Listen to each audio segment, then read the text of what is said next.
syncretism just primarily a problem that Gentile converts brought into the church, or was this an ongoing struggle with Jews who recognized Jesus as Messiah? Well, I think yes, definitely, it was the struggle that Jews wrestled with as well. In fact, if you go to Israel today, and you go to Tiberias, which was the large city on the southwest corner of the Sea of Galilee that Jesus just seemed to pretty much ignore.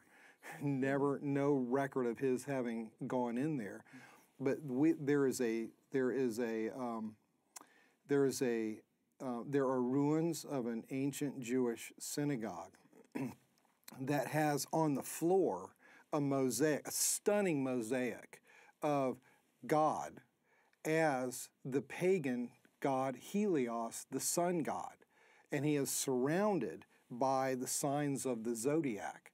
And you'll find, and there is a synagogue with a floor like that in Sepphoris as well, which was just a couple of miles away from Nazareth, where Jesus was born.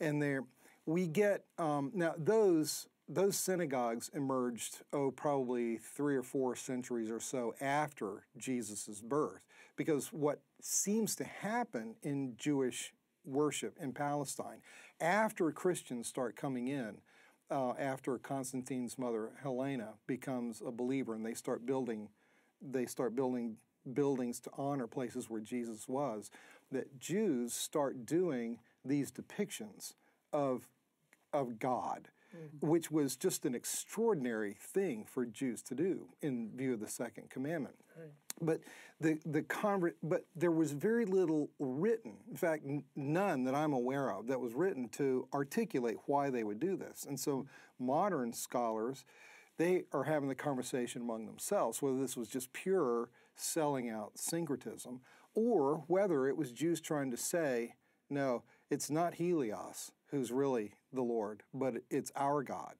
But what's striking is that they felt the need to depict in human terms who their God was.